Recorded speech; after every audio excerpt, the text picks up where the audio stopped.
অনেক পুরনো কথা। একটি ছোট এবং ধুলোবালিতে ভরা গ্রামে বরকত নামে এক দিনমজুর বাস করত। এটি সেই সময়ের কথা যখন মানুষের হৃদয় স্রষ্টার ভয় আর মুখে সরলতা থাকত। বরকতের বয়স হয়ে গিয়েছিল, চেহারায় বলিরেখার এক জাল বিছানো ছিল, কিন্তু তার চোখে এমন এক উজ্জ্বলতা ছিল যা অনেক সময় বড় বড় ধনীদের চেহারায়ও দেখা যেত না। সে রোজ সকালে সূর্যের প্রথম আলোর সাথে নিজের ভাঙা দড়ির খাটিয়া ছেড়ে দিত। তার হাতগুলো শক্ত ছিল, হাতের তালুতে কড়া পড়ে গিয়েছিল। এই কড়াগুলো শুধু কঠিন পরিশ্রমের চিহ্ন ছিল না, বরং সৎ পথে উপার্জনের সাক্ষ্য ছিল। একদিন গরম তার পূর্ণ মাত্রায় ছিল। সূর্য আকাশের মাঝখানে পৌঁছে আগুন ঝরাচ্ছিল। বরকত শহরের বাজারের এক কোণে নিজের পুরনো চাদর বিছিয়ে বসেছিল। বাজারে শোরগোল আর হট্টগোলের এক তুফান চলছিল। ঘোড়ার গাড়ির শব্দ, ব্যবসায়ীদের চিৎকার আর মানুষের ভিড়। কিন্তু এসবের মাঝে বরকত একেবারে শান্ত ছিল। তার আঙুলগুলো নিজের পুরনো তসবির দানার ওপর ধীরে ধীরে ঘুরছিল। তার ঠোঁট নড়ছিল। সম্ভবত সে তার স্রষ্টার সাথে কোনো নিভৃত আলাপ করছিল। হঠাৎ এক ভারী এবং গম্ভীর কণ্ঠস্বর তার ধ্যান ভেঙে দিল। ওহে মজদুর, উঠে দাঁড়াও, আজ অনেক কাজ আছে। বরকত চোখ তুলে তাকাল। সামনে শহরের সবথেকে বড় এবং অহংকারী ব্যবসায়ী শেঠ কাসিম দাঁড়িয়েছিল। কাসিমের গায়ে রেশমি পোশাক ছিল, আর তার আঙুলে সোনার আংটি ঝকঝক করছিল। তার চোখে এক অদ্ভুত অহংকার ছিল, যেন সে পুরো দুনিয়াকে নিজের পকেটে নিয়ে ঘুরছে। বরকত শান্তভাবে নিজের তসবি পকেটে রাখল এবং মৃদু হেসে দাঁড়িয়ে গেল। তার কোমরে সামান্য কুঁজো ভাব ছিল, কিন্তু সে কোনো কষ্ট প্রকাশ করল না। জি হুজুর, কি সেবা করতে পারি? বরকতের কণ্ঠে কোনো চাটুকারিতা ছিল না, ছিল শুধু এক অদ্ভুত স্থিরতা। শেঠ কাসিম তাকে ওপর থেকে নিচ পর্যন্ত তুচ্ছতাচ্ছিল্যের নজরে দেখল। তার মনে হলো এই বুড়ো মানুষটি কি কাজ করবে। কিন্তু বাজারে তখন মজদুরের অভাব ছিল। সে ইতস্তত করে বলল, আমার গুদামে ১০০ বস্তা শস্য এসেছে। সেগুলো আজ সন্ধ্যা নাগাদ প্রাসাদের নিচে মাটির ঘরে পৌঁছে দিতে হবে। মনে রেখো, একটি বস্তাও যদি ছিঁড়ে যায় তবে পারিশ্রমিক পাবে না। আর হ্যাঁ, কাজ দ্রুত শেষ হওয়া চাই। আমাকে রাতের দাওয়াতে যেতে হবে। বরকতের মাথায় এক মুহূর্তের জন্য চিন্তা এলো, ১০০ বস্তা, আর এলি তপ্ত সূর্য। তার শরীর যেন আর সায় দিচ্ছিল না। সে ভাবল, হে বিধাতা, তুমি তো জানো যে ঘরে আটার একটা দানাও নেই, আর আমার নাতনি জ্বরে পুড়ছে। এই শরীর কি শেষ পর্যন্ত তাল মেলাতে পারবে? কিন্তু পরের মুহূর্তেই সে নিজের মনের ভয়ে ঝেড়ে ফেলল। তার ভরসা ছিল সেই মহান সত্তার ওপর, যিনি পাখিদেরও ক্ষুধার্ত ঘুমোতে দেন না। সৃষ্টিকর্তা চাইলে কাজ হয়ে যাবে শেঠ সাহেব, বরকত দৃঢ়তার সাথে বলল। কাজ শুরু হল। প্রথম বস্তাটি যখন বরকতের কাঁধে এলো, তখন তার মনে হল যেন পা দুটো মাটিতে দেবে যাবে। বস্তার ওজন আর তার জীর্ণ কোমরের মাঝে এক লড়াই শুরু হয়ে গেল। কপাল থেকে ঘাম ঝরে তার চোখে যাচ্ছিল, যাতে ভীষণ জ্বালা অনুভব হচ্ছিল। কিন্তু সে থামা পছন্দ করল না। সে প্রতি কদমে তার রিজিকদাতার নাম স্মরণ করছিল। গুদাম থেকে প্রাসাদের রাস্তা খুব বেশি লম্বা ছিল না, কিন্তু ভারী বোঝার কারণে তা মাইলের পর মাইল মনে হচ্ছিল। দুপুর গড়িয়ে সন্ধে নামতে লাগল। বরকতের অবস্থা খুব খারাপ হচ্ছিল। তার জামা ঘামে ভিজে শরীরের সাথে লেপ্টে গিয়েছিল। তার নিঃশ্বাস দ্রুত এবং ভারী হয়ে গিয়েছিল, যেন কোনো পুরনো ইঞ্জিন হাঁপাচ্ছে। শেঠ কাসেম নিজের প্রাসাদের জানালা দিয়ে সব দেখছিল। তার মনে এক অদ্ভুত অস্বস্তি হচ্ছিল। সে অনেক মজদুর দেখেছিল, যারা কাজের সময় গালিগালাজ করত বা আলস্য করত। কিন্তু এই বুড়ো মানুষটি তো অদ্ভুত। না কোনো অভিযোগ, না কোনো অনীহা। সে শুধু একটি যন্ত্রের মতো কাজ করে যাচ্ছিল, যেন দুনিয়ার অন্য কোনো কিছুর খেয়াল নেই তার। যখন ৮০টি বস্তা টানা শেষ হল, তখন বরকতের পা টলটলে লাগল। তার হাঁটু কাঁপছিল। তার মনে হল, সে যদি এখন আর একটি বস্তাও তোলে, তবে হয়তো আর সোজা হয়ে দাঁড়াতে পারবে না। কিন্তু তখনই তার অসুস্থ নাতনির মুখ মনে পড়ে গেল, যার জন্যে তাকে ওষুধ কিনতে হবে। না বরকত, তোকে হারলে চলবে না। প্রার্থনা শুধু মাথা নত করায় নয়, সৎ পরিশ্রমেও থাকে। সে নিজের মনকে সান্ত্বনা দিল। এই টানাপোড়েনের মাঝে শেঠ কাসিম নিচে নেমে এলো। তার হাতে একটি চকচকে রূপোর মুদ্রা ছিল। সে বরকতকে থামিয়ে দিয়ে বলল, শোনো, তোমার অবস্থা দেখে মনে হচ্ছে তুমি বাকি কাজ শেষ করতে পারবে না। এই নাও তোমার পারিশ্রমিক, আর এখান থেকে বিদায় হও। বাকি কাজ আমি অন্য কাউকে দিয়ে করিয়ে নেব। বরকত থামল। সে তার গভীর চোখ দিয়ে শেঠের দিকে তাকাল। তার চোখে জল ভরে এলো, কিন্তু সেগুলো দুর্বলতার অশ্রু ছিল না। সে পারিশ্রমিক নিতে অস্বীকার করল। হুজুর, আপনি ১০০ বস্তার কথা বলেছিলেন। যতক্ষণ কাজ শেষ হচ্ছে না আমি পাওনা টাকা কিভাবে নিতে পারি? এটি আমার আদর্শের বিরুদ্ধে। যিনি আমাকে এই পর্যন্ত শক্তি দিয়েছেন তিনি শেষ ২০টি বস্তার জন্যেও শক্তি যোগাবেন। কাসিম অবাক হয়ে গেল। সে বিশ্বাসই করতে পারছিল না যে এক সামান্য মজদুর, যার পকেট খালি, সে তার সামনে দাঁড়িয়ে সততার কথা বলছে।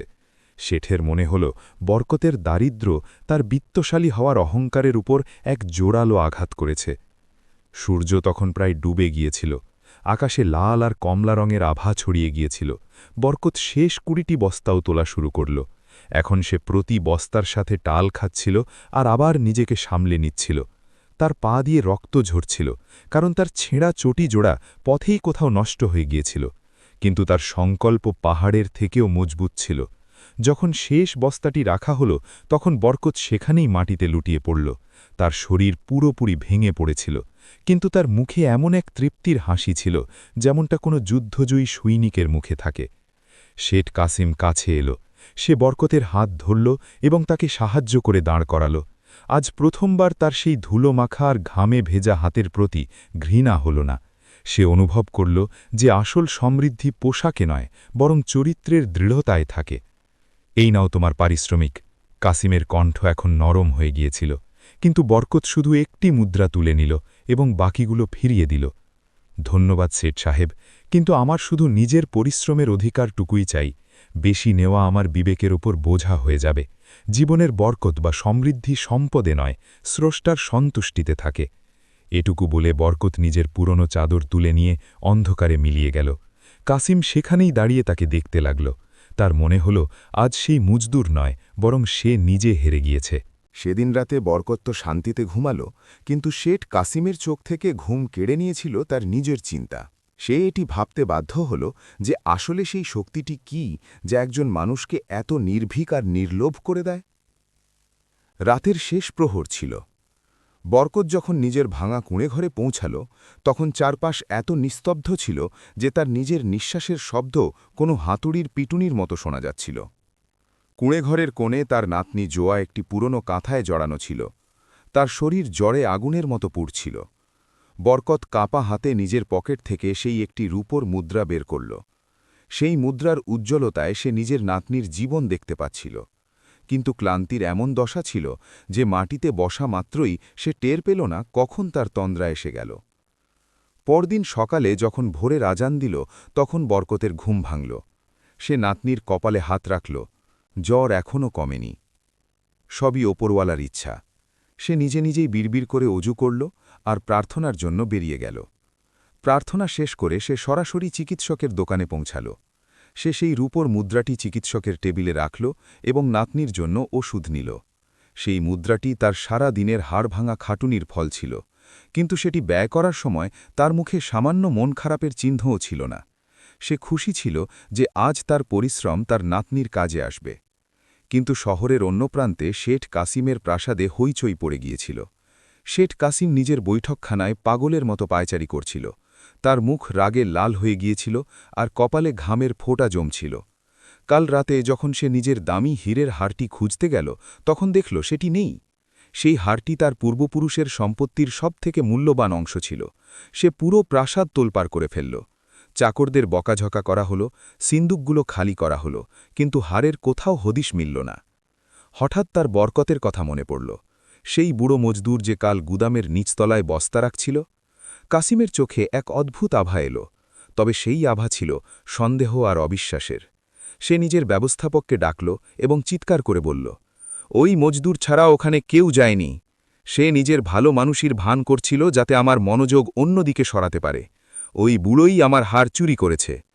ব্যবস্থাপক নিচু স্বরে বলল, কিন্তু হুজুর, তাকে তো খুব সৎ মানুষ মনে হচ্ছিল। সে তো আপনার দেওয়া অতিরিক্ত টাকাও নেয়নি। কাসিম টেবিলে সজোরে আঘাত করল। এটাই তো তার চাল ছিল। সে জানত যদি সে বেশি টাকা নেয় তবে আমার সন্দেহ হবে।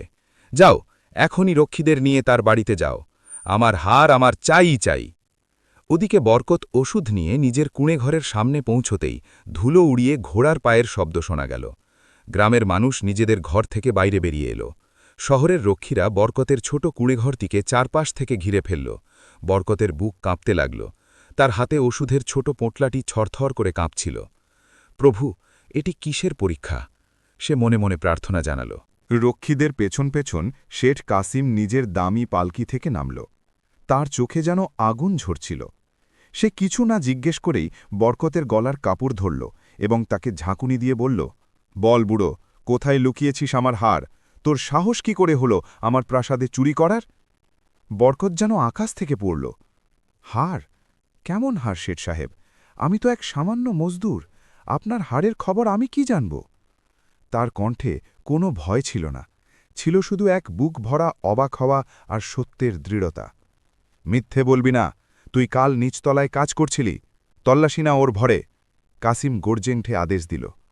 রক্ষীরা বরকতের কুড়েঘর লণ্ডভণ্ড করতে শুরু করল। মাটির হাঁড়ি পাতিল ভেঙে গেল। যে সামান্য কিছু খাবার ছিল তা মাটিতে মিশে গেল। অসুস্থ জোয়া ভয়ে জোরে কাঁদতে লাগল। বরকতের চোখ দিয়ে জল গড়িয়ে পড়ল। তার নিজের সামান্য সম্পদ নষ্ট হওয়ার দুঃখ ছিল না, তার দুঃখ ছিল সেই অপবাদের যা তার ওপর চাপানো হচ্ছিল। সে সারা জীবন সৎ পথে থেকে দুবেলা খেয়েছে, আর আজ এই বয়সে তাকে চোর বলা হচ্ছিল। কাসিম নিজে ঘরের ভেতরে গেল এবং প্রতিটি কোণা খুঁটিয়ে দেখল, কিন্তু হার সেখানে ছিল না। এতে তার মেজাজ আরও বিগড়ে গেল। সে বরকতের কাছে এসে তার হাত থেকে সেই ওষুধের পোটলাটি ছিনিয়ে নিল। এই ওষুধ কেনার টাকা কোথা থেকে এলো? কাল তো তোর কাছে এক পয়সাও ছিল না। কাসিম চিৎকার করে জিজ্ঞেস করল। হুজুর, এটি সেই টাকা যা কাল আপনি আমাকে পারিশ্রমিক হিসেবে দিয়েছিলেন। আমি চিকিৎসকের কাছে সেই রূপোর মুদ্রাটি দিয়ে এই ওষুধ কিনেছি। বরকত হাত জোড় করে বলল। রূপোর মুদ্রা? আমাকে কি বোকা ভাবিস? তুই আমার হার কোথাও বিক্রি করেছিস অথবা কোথাও লুকিয়ে রেখেছিস? রক্ষীরা, একে নিয়ে চলো। যতক্ষণ না সত্যি স্বীকার করছে, একে অন্ধকার কুঠুরিতে আটকে রাখো। বরকতকে টেনে হেঁচড়ে নিয়ে যাওয়া হতে লাগল। গ্রামবাসী চুপচাপ দাঁড়িয়ে তামাশা দেখছিল। কারও এত সাহস ছিল না যে প্রভাবশালী শেঠ কাসিমের সামনে কথা বলতে পারে। বরকত পেছন ফিরে নিজের ক্রন্দনরতা নাতনিকে দেখল। তার হৃদয়ে এক তীব্র যন্ত্রণা হল। বিধাতা, আমার এই এতিম বাচ্চাটির কি হবে? তাকে ওষুধ কে খাইয়ে দেবে? এই দুনিয়ায় আমি ছাড়ে তার তো কেউ নেই। কিন্তু তারপর সে আকাশের দিকে তাকাল এবং দীর্ঘশ্বাস ফেলল। তার ভরসা তখনও ভাঙেনি। তার বিশ্বাস ছিল যে যদি তাকে পরীক্ষা করা হয় তবে সমাধানের পথও তিনিই দেখাবেন। বরকতকে শহরের অন্ধকার কারাগারে পুরে দেওয়া হল। সেখানে না ছিল হাওয়া, না আলো, শুধু দেওয়াল বেয়ে পড়া নোনা জল আর দুর্গন্ধ। কিন্তু বরকত সেখানেও শান্ত ছিল। সে নিজের ভগ্ন হৃদয় নিয়ে স্রষ্টাকে স্মরণ করছিল। তার খিদে লাগছিল না, তৃষ্ণাও পাচ্ছিল না। তার শুধু এই একটি কষ্টের দহন ছিল যে তার আজীবনের সততার ওপর কালি ছিটিয়ে দেওয়া হয়েছে। 2 দিন কেটে গেল। শেঠ কাসিমের অস্থিরতা একটুও কমল না। সে হারটি খুঁজে পায়নি এবং শহরের গণ্যমান্যদের মাঝে তার মাথা হেঁট হচ্ছিল। সে ঘোষণা করে দিল যে হার খুঁজে দেবে তাকে বড় পুরস্কার দেওয়া হবে। কিন্তু 3য় দিন সকালে প্রাসাদের এক পুরনো পরিচ্ছন্নতা কর্মী, যে গুদামের নিচতলা পরিষ্কার করছিল, দৌড়ে কাসিমের কাছে এলো। তার হাত ধুলোয় মাখা ছিল আর সে ভীষণ হাঁপাচ্ছিল। হুজুর, হুজুর, কাণ্ড হয়ে গিয়েছে! সে চিৎকার করে উঠল। কাসিম তাকে ধমক দিল। কি হয়েছে? হার কি পেয়েছ? লোকটি কাঁপা হাতে সেই দামি হীরের হার কাসিমের সামনে মেলে ধরল। জি হুজুর, এটি সেই শস্যের বস্তাগুলোর পেছনে আটকে ছিল যা কাল ওই বুড়ো মজদুর রেখে গিয়েছিল। সম্ভবত আপনার গলা থেকে ছিঁড়ে সেখানেই পড়ে গিয়েছিল যখন আপনি তাকে কাজ বিঝিয়ে দিচ্ছিলেন। কাসিমের পায়ের তলা থেকে যেন জমি সরে গেল। তার হাত কাঁপতে লাগল। সে হারটি হাতে নিল ঠিকই, কিন্তু তার মনে হল সেটি হীরের হার নয়, বরং আগুনের এক জ্বলন্ত কুণ্ড। তার সেই মুহূর্তের কথা মনে পড়ল যখন সে বরকতের কুড়েঘর লণ্ডভণ্ড করেছিল, তার শান্তি কেড়ে নিয়েছিল। তার বরকতের সেই প্রশান্ত মুখটি মনে পড়ল যখন সে বলছিল, জীবনের প্রাচুর্য টাকার মধ্যে নয়, সৃষ্টার সন্তুষ্টিতে থাকে। কাসিমের নিজের প্রতি চরম ঘৃণা হতে লাগল। তার মনে হল সে দুনিয়ার সবথেকে হতভাগা মানুষ, যার কাছে হীরে তো আছে কিন্তু মানবতা মরে গিয়েছে। সে তৎক্ষণাৎ নিজের ঘোড়ার গাড়ি প্রস্তুত করার নির্দেশ দিল। তাকে কারাগারে পৌঁছাতে হবে। সেই মহান মজদুরের পায়ে পড়ে ক্ষমা চাইতে হবে। কিন্তু যখন সে কারাগারে পৌঁছল তখন সেখানে এক নিদারুণ নিস্তব্ধতা বিরাজ করছিল। কারারক্ষী তাকে যা বলল তা শুনে কাসিমের পায়ের শক্তি হারিয়ে গেল। রক্ষী মাথা নিচু করে বলল, শেঠ সাহেব, আপনি অনেক দেরি করে ফেলেছেন। ওই বৃদ্ধ মানুষটি গত রাত থেকে এক দানাও মুখে দেননি। সে শুধু প্রার্থনা করছিল। আজ সকালে যখন রক্ষী তাকে খাবার দিতে গেল, তখন সে সিজদার অবস্থায় ছিল। তার প্রাণবায়ু নিজের মালিকের কাছে চলে গিয়েছে। কাসিম সেখানেই পাথরের মতো দাঁড়িয়ে রইল। তার হাত থেকে সেই মূল্যবান হারটি মাটিতে পড়ে গেল, কিন্তু সেটি তোলার কোনো ইচ্ছা তার মধ্যে কাজ করল না। সে অনুভব করল যে বরকত মরতে মরতেও তাকে এমন এক শিক্ষা দিয়ে গিয়েছে যা সে সারা জীবনেও ভুলতে পারবে না। বন্ধুরা, গল্পটি এখন সেখান থেকে এগোয় যেখানে মানুষের জগৎ শেষ হয় আর সৃষ্টার দয়ার জগৎ শুরু হয়। কারাগারের সেই কুঠুরিতে নিস্তব্ধতা ছিল, কিন্তু সেই নিস্তব্ধতা ভয়ঙ্কর নয়, বরং পবিত্র ছিল। শেঠ কাসিম মূর্তির মতো দাঁড়িয়েছিল। তার চোখের সামনে বরকতের প্রাণহীন দেহ ছিল, যা তখনও প্রার্থনার ভঙ্গিতে লুটিয়েছিল। কাসিম কাঁপা হাতে বরকতের কাঁধ স্পর্শ করতেই তার মনে হল সে কোনো রক্তমাংসের মানুষকে নয়, বরং এক অতি পবিত্র কিছুর সংস্পর্শে এসেছে।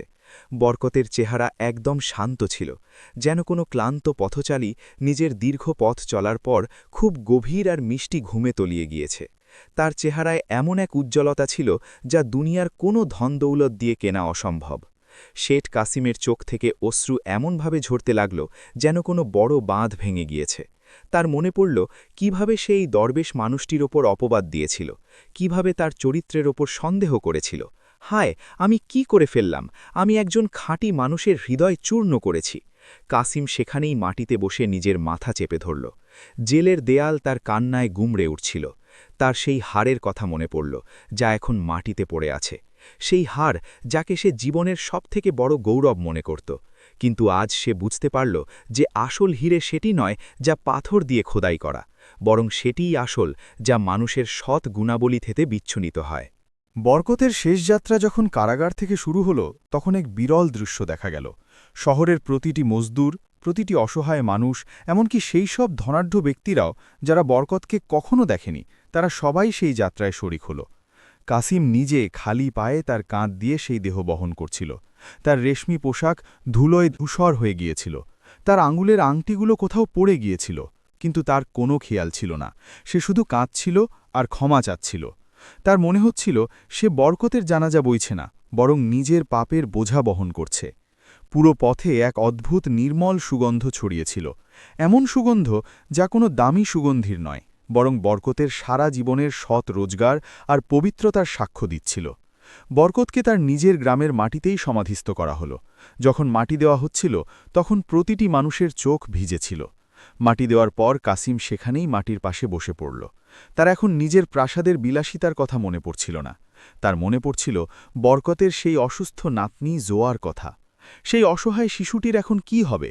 এই চিন্তা আসতেই কাসিমের বুকে এক হাহাকার জেগে উঠল। সে পাগলের মতো উঠল আর বরকতের সেই জীর্ণ কুড়েঘরের দিকে ছুটল, যেখানে সে অনর্থক অত্যাচার করেছিল। যখন সে কুড়েঘরের কাছে পৌঁছল, তখন দৃশ্য দেখে তার পা থেমে গেল। সে দেখল যে ঘরটি সে তছনছ করে দিয়েছিল তা এখন একদম পরিপাটি। ঘরের বাইরে গ্রামের নারীরা ভিড় করেছিল। কাসিমের বুক দুরুদুরু করতে লাগল। সে ভাবল সম্ভবত জোয়াও তার দাদার বিয়োগ সইতে না পেরে চলে গিয়েছে। সে টলমল পায়ে ভেতরে গেল, কিন্তু ভেতরের দৃশ্য ছিল একদমই অন্যরকম। জোয়া বিছানায় বসেছিল, তার জ্বর একদম নেই এবং তার চেহারায় এক সতেজ আভা ছিল। সে সেই ওষুধই খাচ্ছিল যা বরকত নিজের জীবনের শেষ শ্রমের টাকা দিয়ে কিনে এনেছিল। চিকিৎসক পাশেই দাঁড়িয়েছিলেন। তিনি কাসিমকে দেখে বললেন, শেঠ সাহেব, এক মিরাকল ঘটে গিয়েছে। যখন বরকত কারাগারে ছিল, তখন এই বাচ্চার অবস্থা অত্যন্ত আশঙ্কাজনক হয়ে গিয়েছিল। আমাদের মনে হয়েছিল এ আর বাঁচবে না, কিন্তু গত রাতে হঠাৎ এর জ্বর এমনভাবে উধাও হল যেন কোনোদিন ছিলই না। সম্ভবত সেই একটি রূপোর মুদ্রা যা বরকত আমাকে দিয়েছিল, তাতে এমন কোনো মহিমা ছিল যে সামান্য ওষুধ আশ্চর্য কাজ করে দিয়েছে। কাসিম মাটিতে আছড়ে পড়ল। সে জোয়ার ছোট ছোট হাত দুটো জড়িয়ে ধরল। তার কণ্ঠস্বর কান্নায় বুঝে আসছিল। মা, আমাকে ক্ষমা করে দে। আমি তোর আর তোর দাদার কাছে বড় অপরাধী। জোয়া নিজের নিষ্পাপ চোখ দিয়ে তাকে দেখছিল। সে সম্ভবত বুঝতেই পারেনি যে তার দাদাজান এখন আর এই পৃথিবীতে নেই। সে কাসিমের চোখের জল মুছে দিয়ে বলল, দাদাজান বলতেন যে ঈশ্বরের ওপর ভরসা রাখে তিনি তাকে কখনো একা ছাড়েন না। কাসিমের কান্না আরও গভীর হল। তার মনে হল বরকত যেন অলৌকিকভাবে সেখানেই আছে এবং তাকে ক্ষমা করে দিচ্ছে। কিন্তু কাসিমের এই অনুতাপ শুধু কান্নাকাটির মাঝে সীমাবদ্ধ রইল না, সে নিজের জীবন পুরোপুরি পাল্টে ফেলল। সে সেই বিলাসবহুল প্রাসাদ ত্যাগ করল, নিজের অঢেল সম্পদের এক বিশাল অংশ গরিব আর মজদুরদের কল্যাণে বিলিয়ে দিল। সে শহরে এক বিশাল অতিথিশালা এবং শিক্ষালয় বানাল, যার নাম দিল বিশ্বাসের শক্তি। সে শপথ নিল যে যতদিন সে বেঁচে থাকবে কোনো শ্রমিকের ঘাম শুকোনোর আগে তার পারিশ্রমিক পরিশোধ করবে। বহু বছর পার হয়ে গেল, কাসিম এখন আর সেই দাপুটে শেঠ নয়, বরং মানুষ তাকে কাসিম সাধক বলতে লাগল। সে প্রায়ই বরকতের কবরের পাশে গিয়ে বসে থাকত এবং দীর্ঘ সময় সেখানে প্রার্থনায় কাটিয়ে দিত। সে জোয়াকে নিজের মেয়ের মতো আগলে রাখল, তাকে উচ্চশিক্ষায় শিক্ষিত করল এবং তার যত্নে কোনো ত্রুটি রাখল না। জোয়া যখন বড় হল, সেও তার দাদাজানের পথ অনুসরণ করল। সে আর্ত মানবতার সেবা করত এবং প্রতিটি খেটে খাওয়া মানুষকে পরম শ্রদ্ধার চোখে দেখত। মানুষ আজও সেই গ্রামে সৎ মজদুর বরকতের গল্প শোনায়। তারা বলে যে কিভাবে এক সামান্য মানুষ নিজের সততা আর অটল ধৈর্য দিয়ে এক উদ্ধত বিত্তশালীর হৃদয় জয় করে নিয়েছিল। বরকতের সেই সততার ঘ্রাণ আজও যেন সেই শহরের আনাচে কানাচে অনুভব করা যায়।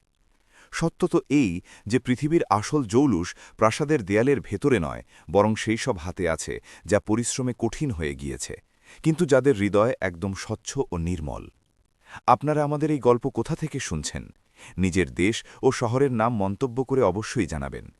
এই গল্প থেকে আমরা এই শিক্ষা পাই যে জীবনের আসল সার্থকতা ও সমৃদ্ধি সম্পদে নয়, বরং সততা, ধৈর্য এবং স্রষ্টার উপর অবিচল বিশ্বাসে থাকে। বরকতের মতো সাধারণ মানুষ কঠিন পরিস্থিতি, অপবাদ এবং অত্যাচার সহ্য করেও নিজের নীতি বিসর্জন দেয়নি।